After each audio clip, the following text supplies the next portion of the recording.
begin with the line, inaudible to our deaf mortal ears.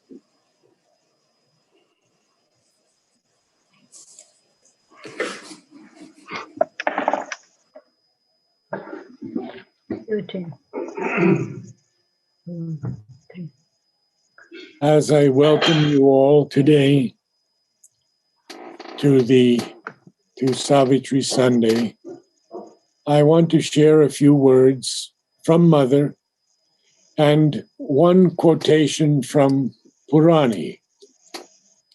Purani and I were very close. He gave me my first copy of Savitri,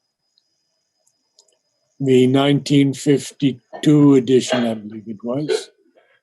And here is what he says. He says the word Savitri is derived from the word Savitru, which in its turn is derived from the root su, to give birth to. The word soma, which indicates an exhilarating drink, symbolizing spiritual ecstasy or delight, is also derived from the same root, su. It links, therefore, the creation and the delight of creation. Savitru, therefore, means the divine creator, one who gives birth to or brings forth from himself into existence the creation. In the Veda, Savitri is the god of illumination, the god of creation. Usually he is represented by the material sun, which also illuminates the solar system and is its creator and sustainer in the material sense. Savitri, therefore, would mean etymologically someone descended from the sun. And the Aurobindo tells us this is also so, that she is the daughter of the sun. Here are three words from Mother, three comments from Mother on Savitri, and for me they have always been of greatest importance. First, Mother said to Udar Pinto, Savitri is a mantra for the transformation of the world. And then to Norman Dowsett, Mother said, for the opening of the psychic, for the growth of consciousness, and even for the improvement of English, it is good to read 1 or 2 pages of Savitri every day. And lastly, this has been the most important guidance for me, where Mother speaks to Satprem in 1963, and she says, I believe that it is his message. All the rest are preparations, but Savitri is the message. And we take that as we begin today's Savitri Sunday. Book 1, the Book of Beginnings, Canto 3, the Yoga of the Soul's Release. 5 lines from the top of the page. Inaudible to our deaf mortal ears. And inaudible here means not loud enough to be heard. The wide world rhythms wove their stupendous chant. Stupendous is of astounding force, volume, degree, or excellent, even marvelous, to which life strives to fit our rhyme beats here, melting our limits in the illimitable. Illimitable is simply limitless, boundless, tuning the finite to infinity. And then he says, a low muttering rose from the subconscient caves. These subconscient caves Sri Aurobindo gives us a lot on the subconscious, and I recommend that you all read as much as you can. You can look up the subconscious on our website, and it will give you many, many quotes. I will give you only today from the Synthesis of Yoga the following from Sri Aurobindo.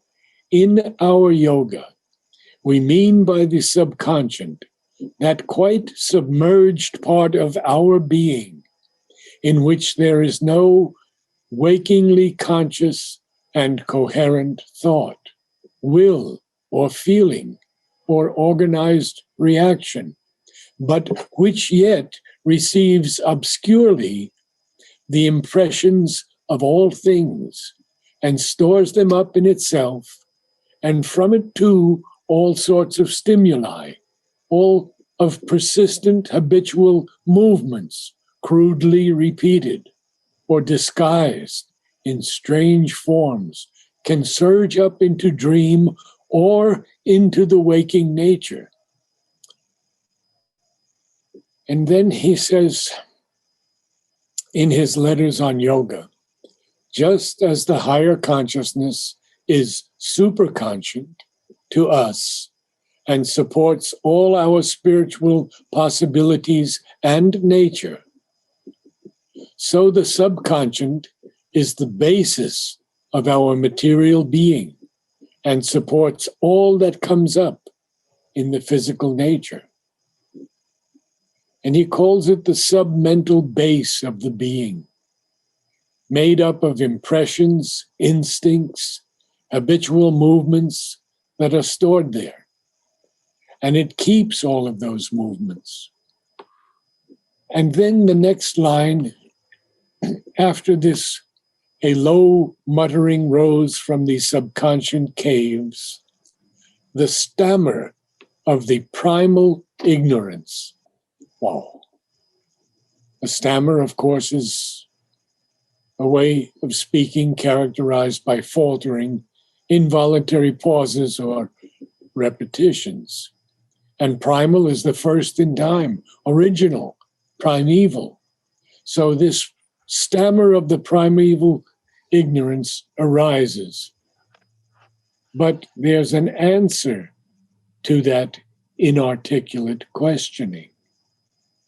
We mean by inarticulate, not uttered or emitted with intelligent modulations or expressions. And what happens after that? Oh, this powerful line.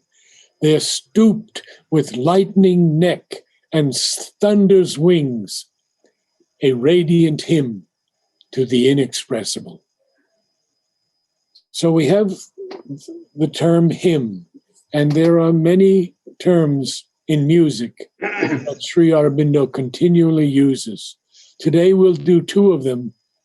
Hymn being a song of praise or a song of thanksgiving to God or a deity.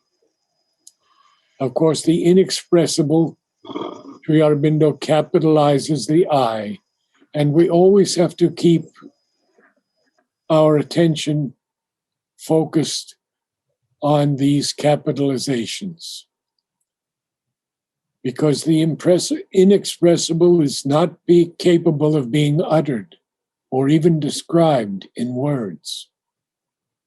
And the anthem of the superconscient light.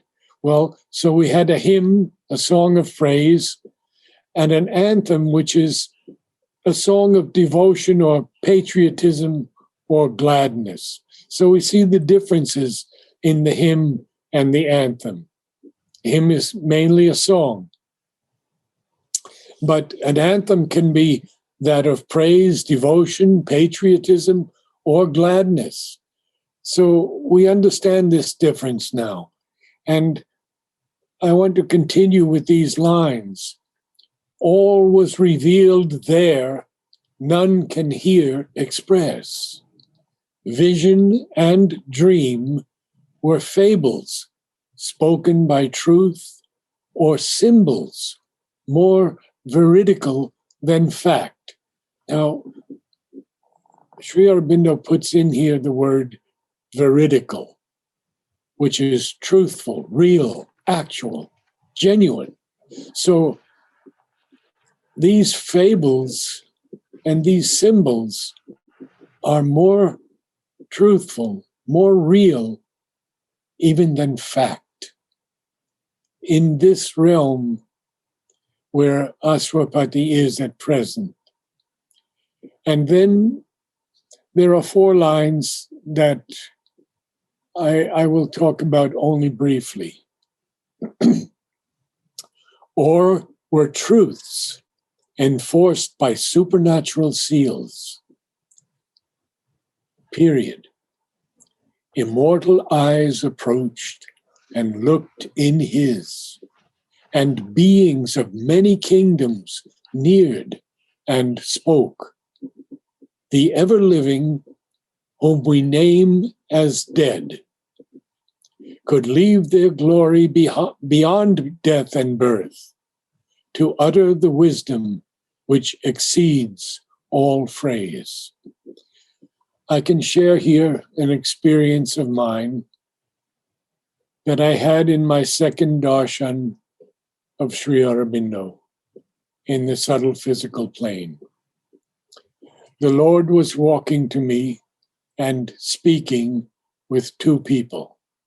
One was Nolini, alive, and one, I believe, was Purani, who passed away in the same year as my experience, and he was dead. And yet, Sri Aurobindo was speaking to both of them just before he came up to me. So we don't really die. And that is the great lesson I learned from this experience, and many others also. But we only change our dress as we go to our place of rest and prepare for our next birth. Then we see that the kings of evil and the kings of good, we have all known these kings as gods or demons. We have met them or passed by them cursorily. And they are appellants at the reason's judgment seat. So an appellant is one who appeals to a higher tribunal, one who entreats someone. So they are entreating Ashwapati, speaking to him. So he's hearing both sides, the side of evil and the side of good. And they are proclaiming, the line says, proclaimed the gospel of their opposites. Now, the gospel is a doctrine or a revelation from heaven or wherever. And so they are both proclaiming the gospel of their opposites. And the next line, and all believe themselves spokesmen of God. And this is something where we have to be very careful, because we also can be open to the voices of good and evil, and sometimes not knowingly. And if we listen to the wrong ones, we can be guided down the wrong path, a difficult path that's very difficult to recover from. So let us follow what they are. They are the gods of light and titans of the dark. And Sri Aurobindo has a lot to say about the titan. He often capitalizes it, but here he's using it lowercase. The titan who lives in his own inordinately magnified shadow, mistakes ego for the self and spirit, and tries to impose his fragmentary personality as the one dominant existence upon all his surroundings. This is from the synthesis of yoga. And we have many others also, for example, from Essays Divine and Human. He writes, "The old writings call the Titans the elder gods, so they still are, nor is any god entirely divine unless there is hidden in him also a Titan."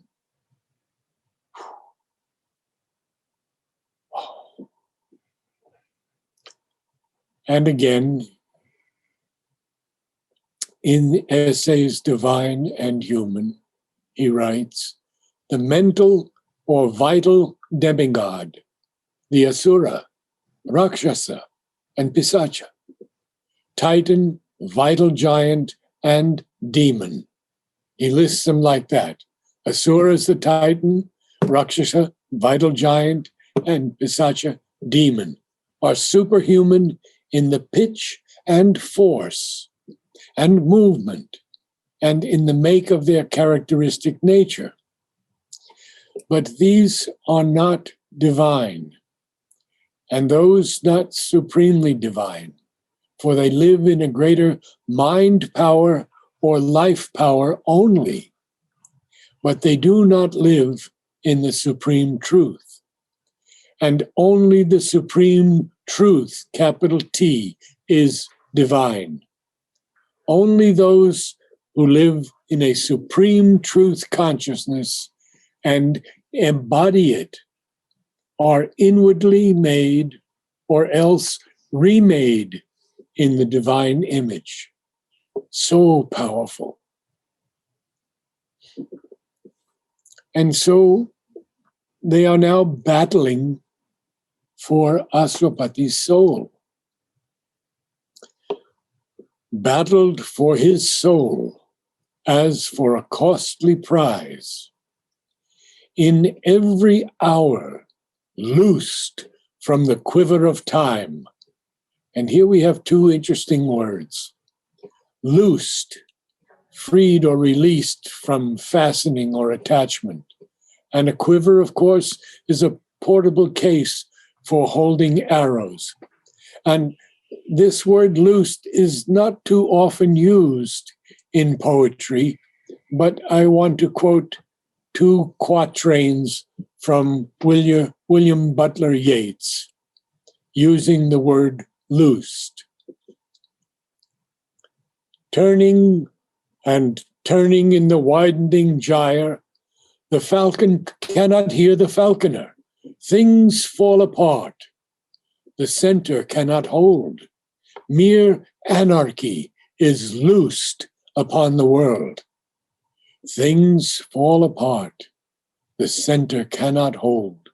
Mere anarchy is loosed upon the world. The best lack all conviction, while the worst are full of passionate intensity. Now, what happens is there rises from these, from this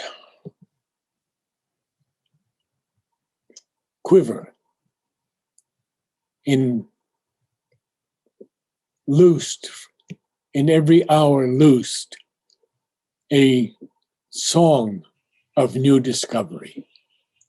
There rose a song of new discovery, a bow twang's hum of young experiment.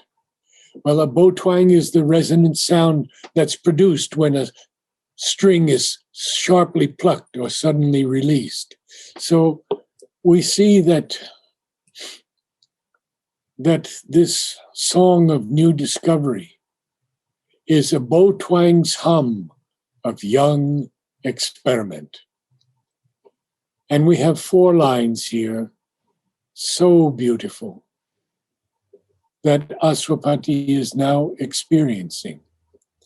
Each day was a spiritual romance, as if he was born into a bright new world. There's a semicolon. So the idea continues. Adventure leaped an unexpected friend, and danger brought a keen, sweet tang of joy. Tang is a distinctive, strong, penetrating taste or flavor. So we are seeing all that he is going through, and this is just the first canto that speaks of his evolution into a seer. I'll read those lines again. Each day was a spiritual romance, as if he was born into a bright new world. Adventure leaped an unexpected friend, and danger brought a keen, sweet tang of joy. Each happening was a deep experience. There were high encounters, epic colloquies. Colloquies, of course, are formal conversations or dialogues. And we found out that in Canto 2, Savitri too had these colloquies. And then the next line, and counsels came couched in celestial speech. So counsels are knowledgeable sources that give advice or guidance. And couched is a way that words are expressed, arranged, or framed. So these counsels came couched in celestial speech. And what happened then? And honeyed pleadings breathed from occult lips. And now 5 lines which hardly need any explanation. To help the heart to yield to rapture's call. And sweet temptations stole from beauty's realms, and sudden ecstasies from a world of bliss. It was a region of wonder and delight. All now his bright clairaudience could receive. So after delight, there's a period, and then we're going to see that all now his bright clairaudience could receive. Clairaudience is the power to hear sounds that exist beyond the reach of ordinary experiences or capacity. And then the next 5 lines. A contact thrilled of mighty unknown things, awakened to new unearthly closenesses. The touch replied to subtle infinities. And with the silver cry of opening gates, sight's lightnings leaped from the invisible. We see here that many times as we're going through Savitri, or we copy it into one of our notebooks or something, we'll see many words underlined that modern English does not recognize, or actually even indicates that it's in error. So closenesses is one that they don't like. Lightnings they don't like. So here Sri Aurobindo, in speaking of the illumined mind, says, this greater force, capital F, is that of the illumined mind, a mind no longer of higher thought, but of spiritual light. Here the clarity of the spiritual intelligence, its tranquil daylight, gives place or subordinates itself to an intense luster, a splendor and illumination of the spirit, a play of lightnings of spiritual truth and power, breaks from above into the consciousness and adds to the calm and wide enlightenment and the vast descent of peace which characterize or accompany the action of the larger conceptual spiritual principle, a fiery ardor of realization and a rapturous ecstasy of knowledge. This is from the life divine. Now, I'm going to close with just reading to you these lines with only one comment, because they're very clear to us. So Aswapati now, having heard the kings of good and evil, having experienced these new great openings, Sri Aurobindo tells us, ever his consciousness and vision grew. They took an ampler sweep, a loftier flight. He passed the border marked for matter's rule, and passed the zone where thought replaces life. Out of this world of signs, suddenly he came into a silent self where world was not, and looked beyond into a nameless vast. These symbol figures lost their right to live. All tokens dropped our sense can recognize. There, the heart beat no more at body's touch. There, the eyes gazed no more on beauty's shape. In rare and lucent intervals of hush, into a signless region, he could soar, packed with the deep contents of formlessness, where world was into a single being wrapped. Now he's moving much more rapidly. And the word wrapped here is not like our usual sense of wrapped, but it's deeply engrossed or absorbed, even entranced, transported with emotion, enraptured, ecstatic, even carried off spiritually to another place, another sphere of existence.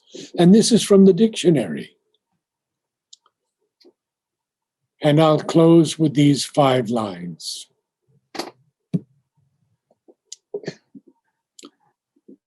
And all was known by the light of identity, and spirit was its own self-evidence. The Supreme's gaze looked out through human eyes and saw all things and creatures as itself, and knew all thought and word as its own voice. This will be explained much more as we continue with Aswapati's progress, his tapasya, because in time we will hear that he even hears the voices of others, feels their emotions, and can even put words into their mouths. It's a very, very beautiful passage. And today was very powerful that we could see that other voices also spoke to him. And yet he turns away from them and he hears this song of new discovery, this Bo Twang's hum of young experiment, and each day becomes a spiritual romance, as if he was born into a bright new world. And then each happening was a deep experience. He has these high counters, these epic colloquies, and he hears these counsels and these pleadings from occult lips. Why? To help the heart to yield to rapture's calls. And then suddenly this clairaudience opens in him, and he can receive things that we can't even hear. Things that are so far beyond our ordinary experience or capacity. And he has this contact with unknown things, and even the touch and the sight opens in him, and his consciousness and his vision grow. And then he sees a place where world was into a single being wrapped, and everything was known by the light of identity. And spirit, capital S, was its own self-evidence. And the Supreme's, capital S, the Supreme's gaze looked out through human eyes and saw all things and creatures as itself. Note, all things, the stone, the soil, the weeds, the flowers, and creatures, the animals, birds, butterflies, humans, as itself, and knew all thought and word as its own voice. Such beauty. Namaste. Thank you all for joining today.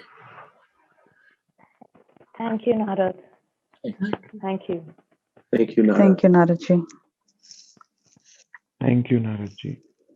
Deep gratitude.